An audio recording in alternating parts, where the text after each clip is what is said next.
published, 1050 EDT, the 10th of May 2018, updated, 244 EDT, the 11th of May 2018. Norwegian recently broke the record for the fastest subsonic transatlantic flight from New York to London, completing the journey in just 5 hours and 9 minutes. And there was much rejoicing. But it turns out that in many instances, plane journeys nowadays are actually slower than they were in the 1970s. Despite advances in aerodynamics and engine design, revealed, journeys nowadays are actually slower than they were in the 1970s. For instance, a non-stop flight from New York to Houston, Texas, today takes around 3 hours and 50 minutes. But according to Business Insider, the same flight in 1973 would have taken 2 hours and 37 minutes. In the UK the pace is more pedestrian, too. Flying from London to Edinburgh takes around 10 minutes longer now than it did in the mid-1990s, according to the Telegraph. And the paper pointed out that Madrid to Barcelona takes 20 minutes longer. As Business Insider explained, the major cause of journeys lengthening is the cost of fuel. Carriers are instructing their pilots to slow down to save money. After all, the site points out, between 2002 and 2012 the price of fuel rose from 70 cents per gallon to over $3. In 2008 Northwest Airlines said it saved 162 gallons of fuel on a Paris to Minneapolis flight when the pilot cut his average speed from 542 miles per hour to 532 miles per hour. In 2008 Northwest Airlines said it saved 162 gallons of fuel on a Paris to Minneapolis flight when the pilot cut his average speed from 542 miles per hour to 532 miles per hour. The speed reduction added 8 minutes to the flight time but saved the airline nearly £300. Northwest bosses calculated that by slowing down they saved £300,000 on the route between Los Angeles and Hawaii in 1 year. Another U.S. airline, Southwest, estimated it saved £21 million by adding 1 to 3 minutes to each flight. A serving airline captain, speaking anonymously, explained that some aircraft were actually designed to fly more slowly to save fuel. The budget airline JetBlue said it would save nearly £8 million.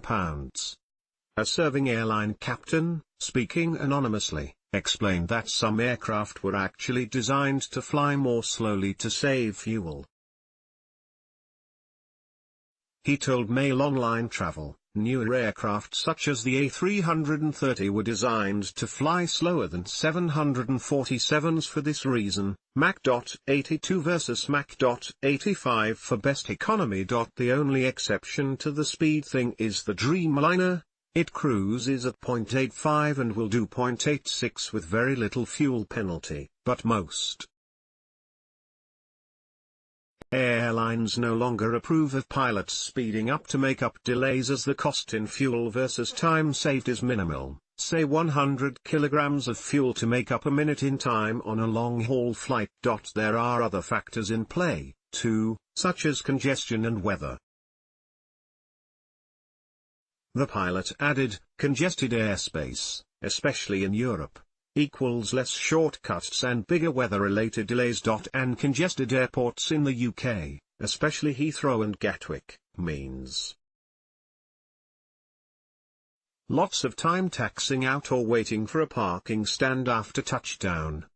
Another industry source, speaking anonymously, agreed that congestion is a major culprit. Congested airports in the UK, especially Heathrow and Gatwick, means lots of time taxing out or waiting for a parking stand after touchdown. He said, "I suspect the main reason is just how crowded the skies are now. For example, Europe and London had the busiest summer on record in 2016, and it will be broken again in 2017. It's a bit like the M25 up there.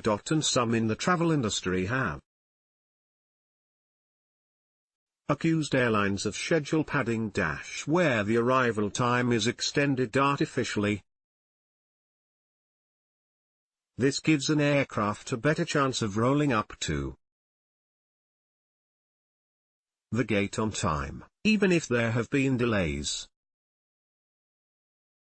Cranfield University's Dr. Persuao Sanchez, lecturer in air transport management, said, "Buffering in schedules is used in the middle of the day to avoid the domino effect when a flight is delayed. It does not mean necessarily longer flights, but gives resilience to the schedule and avoids delay propagation." Pilot Patrick Smith, author of Cockpit Confidential, meanwhile, is keen to point out that advances in flight times have been made.